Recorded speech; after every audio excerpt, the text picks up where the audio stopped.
Welcome, everybody. Good to see you all. And I am as Ben said, the chair of the nonprofit committee. We put together some workshops, and we're very pleased to be able to have a very prestigious speaker today, Dr. Ramon Solca, who is the professor and founding chair of the Department of Psychiatry and Behavioral Health at Hackensack Meridian School of Medicine at Seton Hall. He's also the chairman of the Department of Psychiatry at Jersey Shore University Medical Center, corporate medical director of Legacy Meridian Behavioral Health Services, and I understand it's all of the Hackensack Meridian hospitals, including Southern Ocean Medical, where he is today, and other surrounding hospitals in the area. Dr. Solca graduated from New York Medical College in Valhalla, and he is triple board certified in general psychiatry, child and adolescent psychiatry, and addiction psychiatry. He's held many former prestigious positions and fellowships and has received many awards, which are too numerous to name, so I won't go through them all. But he is a member of the American Psychiatric Association, the American Society of Addiction Medicine, the American Academy of Child and Adolescent Psychiatry, an active clinical researcher who has taught, lectured, and written extensively in child psychiatry in the area of adolescent substance abuse, and is a member of the board of directors of MHA of Monmouth County. So welcome, Dr. Solca. Thank you so much. As I was joking with Louisa before we started, the only person who's usually impressed by that introduction is my mom. So thank you all for indulging us in that endeavor. Certainly my thanks to this group for inviting me. Talking about behavioral health in the community is a real passion of mine, and particularly over this past year as we've had to deal with the COVID-19 pandemic. So I'll certainly thank you here. Just a reminder, as we're going to be talking about this, part of my focus is going to be on all of us taking care of ourselves, and a reminder that self-care isn't selfish. And particularly during this past year, it's really critical for us to be successful. So I'll try not to be Captain Obvious here, and really frame it for us that, right, this is a stressful time for all of us. We have multiple things going on in the world. So besides COVID-19 pandemic, the issues around racial injustice and Black Lives Matter and the attacks on our Asian American communities are just in the background of everything that we're having to deal with, and throw in political discord and all of it. And it just really is a super stressful time for everyone under the best of circumstances. And a reminder that everyone copes with stressful times and stress in different ways. And so there is no such thing as a right way or a wrong way to feel. But we do have some control over our behavior as opposed to our feelings. And that's something I struggle with in explaining to people all the time, because, people say, like, I feel guilty that I'm not more upset, or I feel, guilty that all I'm thinking about is this. And the reality is that we have no control over our feelings, but it's what we do with those feelings and how we behave that we do have our control.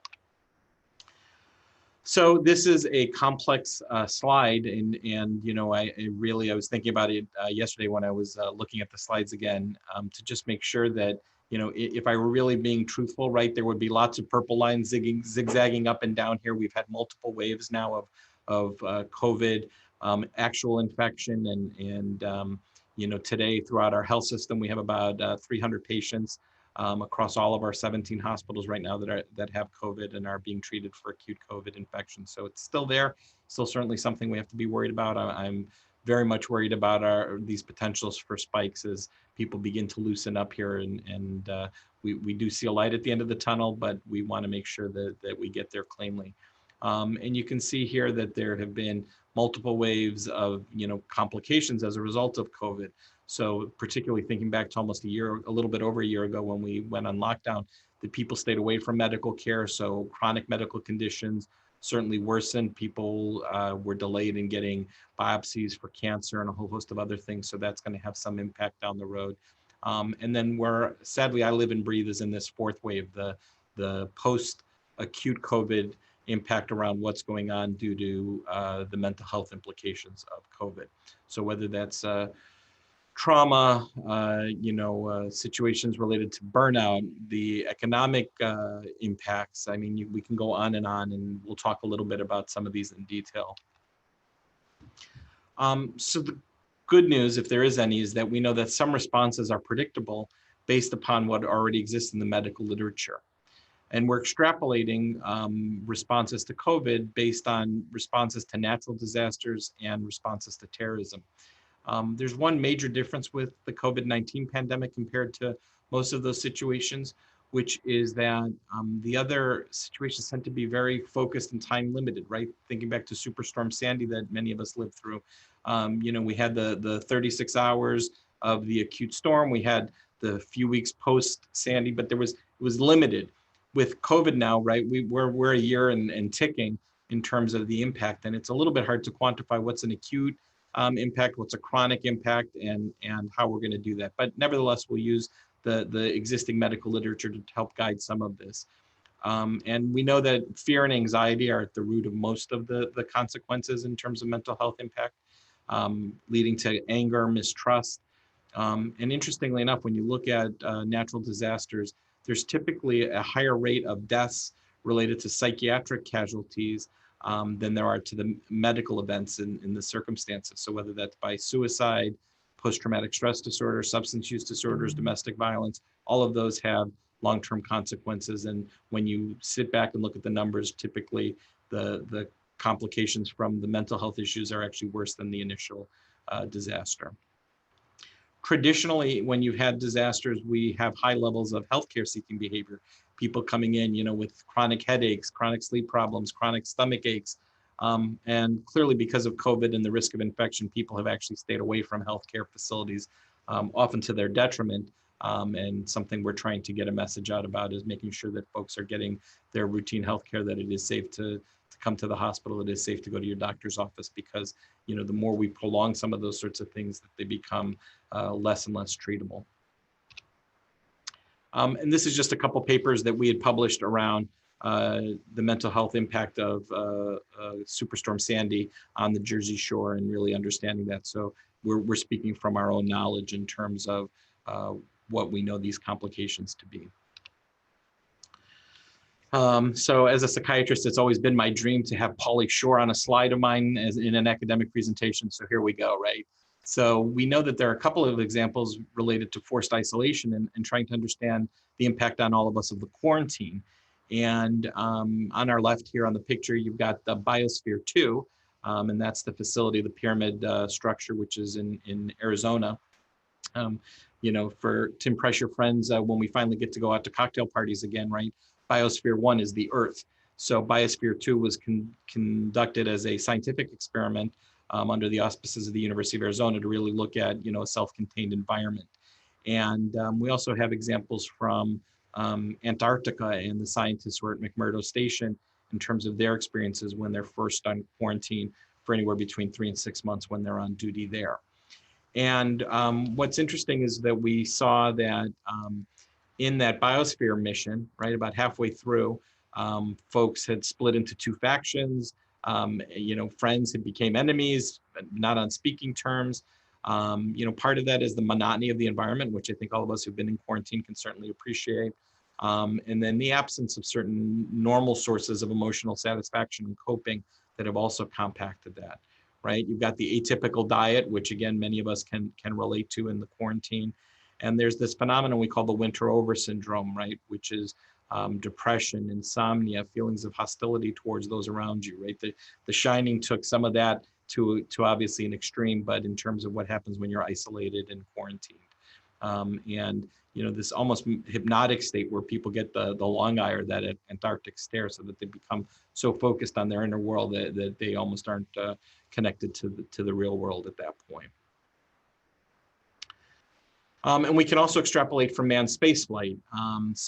The astronauts who were in this picture on the Mir space station and now the International Space Station, when they're doing these long duration space flights, we know that the initial quarantine is not problematic for most people. But it really is as you get into the longer phases, and particularly what we call the third quarter phenomenon. So as you know, the light is at the end of the tunnel as we're starting to think of on my return to back to earth, or for all of us as we start thinking of the return to normalcy, whatever that may mean, that you know we start to really get a little bit ahead of ourselves. And that's where most of the emotional problems have. So from my perspective, we're actually in that danger zone right now in terms of our communities and what people are beginning to feel. And I think some of the impatience we're seeing and you know some of the frustration around continued masking mandates and the physical distancing, all of those things are definitely part of that. So thinking ahead, then, what should we expect from our colleagues and from you know everyone in our lives? So not just in our work environments, but also at home and circle of friends, right? So certainly everyone is stressed out due to a lack of control, stressed out due to concerns over our personal safety, stressed out due to concerns over our family safety, stressed out due to economic impacts and uncertain economy. You know, general fatigue. Many of us are off our schedules, and we just don't feel quite right, and so you know we're more tired during the day, we're up during the night, and you know COVID is clearly demonstrated, right? This is a marathon, not a sprint, and so that within this, everyone needs to find time to decompress, recharge their batteries, and be able to you know take care of themselves and their families. So I frame this as how can we help our team members? That's the term we use at Hackensack Meridian for our employees. You know, so that for all of you who are in the business world thinking of, you know, how can you interact with your employees, with the folks you work with, colleagues, et cetera, right? We want to regain control over our lives as much as possible. So where there are choices to be made, so whether that's with our children, with our spouse or significant other, with our colleagues, giving people as much choice as possible is really critical. You know, encouraging everyone to disconnect from the news on TV and social media. Again, given everything that's going on in the world, you know, the 24-hour news cycle with cable news particularly has made everything seem like a crisis, and we can't live in that sort of hyper vigilant state, that hyper stressed out state. So turning off the news, being able to just, you know, whether that's read a book, watch a movie with the family, game nights, all of those other things that you know in our social media and connected world don't seem as you know a little bit old fashioned, are really critical to help decompress. I really remind people that we've used the wrong word for this entire pandemic and talked about social distancing, and that is absolutely the wrong message to send. It's physical distancing, right? So that 6 feet, which now the CDC is maybe talking that 3 feet may be appropriate. But for those of you who are math challenged, you know, keeping an alligator's distance between people. But it is physical distancing. It's not social distancing. We need our social connections now more than ever. And so really being socially connected is really critical. And figuring out how to do that, whether that's with scheduled Zoom calls, although a lot of us have Zoom burnout, but Zoom calls, telephone calls, you know, drive-bys. A group of my friends, we arranged to go to a fast food joint, sit in the parking lot, and you know, all of us be eating our meals and able to shout through the windows. So at least we had some sense of connection to each other. So whatever that is, you know, that you keep those social connections. Right. Reminder to take care of your body. So eating nutritious foods. You know, it's a temptation to say, well, you know, I'm quarantined, so therefore I've got to eat this, you know, bag of chips. You know, there's certainly some comfort eating that goes on, but it becomes really important for this long haul to make sure that you're eating nutritious foods, drinking lots of water. Wearing a face mask is very dehydrating, so making sure to drink lots of water. Physical activity really critical, especially as we've all been quarantined and living in a very small footprint. Being able to go outside, go for the walks, do that physical activity really critical, and so is sleep. And then of course you have to take care of your mind in addition to your body. So making sure to listen to music, whatever your hobbies are, having time for mindfulness and meditation. All of these are really critical for long-term physical and mental well-being. Related to that is keeping a routine. So, you know, even though we're on a Zoom life, right, being able to get up at a reasonable time, making sure to shower, change clothes, not be wearing the Zoom call sweatpants, you know, eating routinely, so not grazing during the day, right? When we're all working from home, it becomes that much easier to drift into the kitchen, but really being focused on meals and having those regular routines. Keeping a designated space for working or schooling, you know, the line between our personal lives and our work lives or our school lives have gotten very blurry, and, you know, you want to try and keep those as discreet as you can. So if there's a section of the dining room table that needs to be the work zone or the school zone, then that should be how you manage it, not, you know, drifting to the sofa, not to the bed, wherever else, because as we blur those lines, then it becomes harder for our minds to shut down and make that determination of when am I working, when am I relaxing, and we're sort of all on.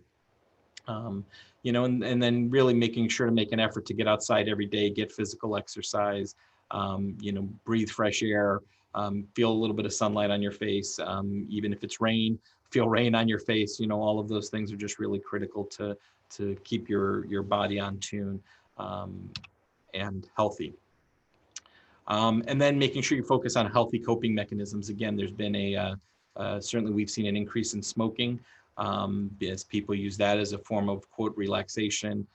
Again, poor overeating, using alcohol to relax, right? That notion of it's 5 o'clock somewhere now as we're all working from home becomes much easier to have cocktail hours start earlier and earlier. And I know a lot of my colleagues in healthcare really used alcohol inappropriately as a coping mechanism. We were dealing with all the stress of taking care of patients with COVID. And you know, again, we're in this for the long haul. So these unhealthy coping mechanisms are really not going to serve us well.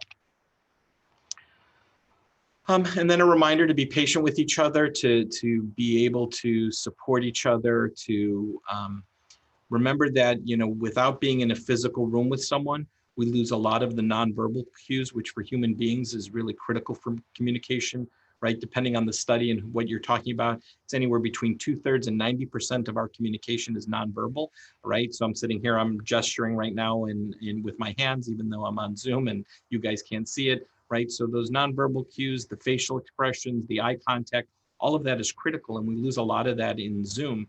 And, you know, right now I'm staring at names and you know, background pictures. I don't see the all of you in terms of communicating and making that connection. So remember that that's the case. And if that's the case, we need to be mindful of it and thinking about that, right? Assume that when miscommunication occurs, it's an accident and it's not malicious. And I see that happening in email communications where people are getting really testy with each other. And it's like, let's slow this down. If we were in a room, we wouldn't have this tone. You know, you lose some of the inflection, some of the other things. So all of that is really critical to remember. Look out for each other, look out for your employees, look out for your colleagues, because it is really, you know, this is where people may not always volunteer that they're stressed out. So it, you know, becomes somewhat critical for us to really reach out to our friends and our loved ones and say, hey, how's it going? You know, things okay? What can we check in about? Right. I try and remind everyone in my circle, myself included, right? Be grateful for everything that we have. Be appreciative of everyone and the efforts that everyone is taking, and especially essential workers. So whether that be first responders, whether that be the folks in housekeeping, whether that be the folks in the grocery store, right? They are really at the front lines of dealing with the COVID risk. And you know, you know, the notion of is you know, Grubhub and Uber Eats and all of that, right? To tipping the folks who are delivering the food, all of those things are just really critical, to be grateful and to show appreciation, and to always try and represent a compassionate presence, so that it's you know, clear that you know, you're sharing that appreciation and gratitude. So changing gears here just a little bit, talking a little bit about some of the focus on our families and dealing with kids. You know, the bounce back and forth between school cancellations, reopening, hybrids. You know, the school's telling us, you know, tomorrow all of a sudden we're going from what we thought was going to be in person to Zoom or vice versa, right? It leaves all of us struggling to manage childcare issues and for our team members and colleagues, you know, to be trying to juggle working from home, schooling from home, you know, taking care of stress and all of that. So we do have a particular current concern around some kids with behavioral issues, health issues, both in terms of those who had behavioral health issues identified previously. So if they have ADHD or, you know, depression or anxiety, how that's coming across, but also for other kids who maybe didn't have pre-existing conditions, that being disconnected from their school environment, being disconnected from their circle of friends, there's a concern among pediatricians that this is going to be a lost year, and how do we regroup that, and how do we make sure that kids stay on their developmental task? And I don't have any magic answers for you today, but it is something that we're all being mindful of and really looking at. So, I think all of us would agree that we have a greater appreciation than we maybe ever did in terms of the role and responsibility of teachers, as we've all had to drop into that role of being a teacher at home and putting up with our, kids' school work on top of our own work. So, being able to manage that. Kids have that difficulty of understanding that, they're still on the school clock, right? They want to go play video games. They want to go, sit in their PJs and do what they want to do as if it were a Saturday or Sunday. Although all days obviously blurred together, but really being focused on when you're in school, you're in school. When you're at home, you're at home. How do you get questions about medication continuation? Should they, shouldn't they, in managing that? And then, what I always boil it down to, it certainly varies on a case-by-case basis, and probably need to be discussing that with your pediatrician or child psychiatrist, depending on what the status is. Right. We've got, an understanding that there's a subset of kids who have anxiety and depression and stress. Part of that is because of that social media influence over the past few years, and that disconnect, that circle of friends that many of us had when we were growing up, that kids today don't quite experience in the same way. Certainly COVID-19 and the quarantine has compounded some of those anxiety and stress issues. And we understand that kids at different ages are going to act developmentally differently, so that younger children will expect to see more tantrums and meltdowns because they can't really express what they're feeling. So they lack the words and the vocabulary. Or they may be reacting to stress that they're perceiving from their parents or their caregivers. So that's part of it. School age kids may be a little bit more focused on headaches, tummy aches, those sorts of things. So being aware of how anxiety presents in that group.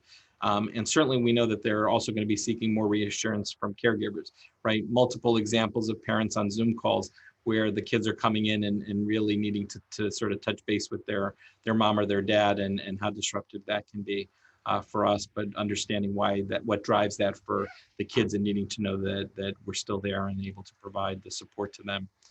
And then clearly teens and young adults, we're going to start to see that defiance and those sort of typical teen type behaviors, but maybe even more dramatically so, with a lot of moodiness and irritability as they're not able to follow the developmental tasks that they've got. Particularly for those who, over the last year and this year, right, are in their senior year of high school, their first year of college. These transitions have just been so challenging, and they've lost a lot of the normal rituals that they might have that would have helped them through those transitions. So we need to be a little bit more understanding in that regard as well, right? And then clearly we know that everyone, right, more trouble sleeping, worry about dying, worry about someone close to them dying, so that, they're all of a sudden grabbing your leg and not wanting to separate from you, worry about what it means to receive medical treatment just for routine medical treatment, so vaccines, checkups, etc. Kids could stress eat, kids can, lose their appetite, maybe be withdrawn from the household. Seen a lot of descriptions of hoarding, as we all saw that a little bit with, the toilet paper runs early on in the pandemic, right? That hoarding things becomes a natural response to stress and disaster, because we're not sure what we're going to need. And kids can take steps backwards. So, kids who were previously toilet trained, all of a sudden having stress and having accidents, kids who are older acting, sucking their thumbs and seeking out transitional objects like blankets or things like that, right? A treasured stuffed animal that had been at the back of the shelf all of a sudden becomes something that's a little bit more present in their lives. And so all of that is normal and nothing to be extremely concerned about until it, persists over time and interrupts behavior. So we've got my last couple slides here. So this is really my summary slide. So I'll leave this up for a second. If you're going to remember nothing else from my talk, this is probably what I would ask you to remember. It's a mnemonic that a couple of my colleagues have developed called STRAIN, to remind us in dealing with stress, right? Feeling the strain.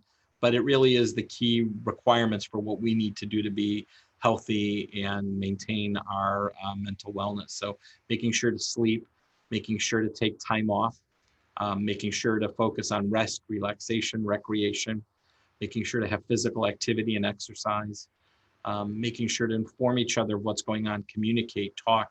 Again, a lot of us being burnt out, maybe a little bit less, more reluctant to share what's going on internally with our loved ones, our family, and just, our friends. And it's a reminder that we all really do need to spend that time and connecting to each other. Humans are social animals. We need that interaction. And so making sure to make that proactive on our side, not just having it be a default. And then lastly, focusing on nourishment, which I've touched on several times in terms of hydration, drinking water, and because of wearing the PPE and the face masks, and also making sure to eat more nutritiously than we might otherwise in terms of our default. We want to avoid burnout and what's called vicarious traumatization. So, we're seeing a lot of that right now with a lot of the racial drama that's unfolding, right? As these horrible things are happening that, we don't want to be traumatized by what's going on. So, disconnecting from cable news, from, some of that is really important so that we are able to maintain our boundaries. To certainly expect, that it's going to be overwhelming at times, but really wanting to not have that be our resting state, right? To really try and be able to recharge our batteries. As a physician working with my healthcare colleagues, it's a reminder that if you don't take time to take care of yourself, right, then we're not going to be here to take care of our communities and to take care of our patients. So everyone needs to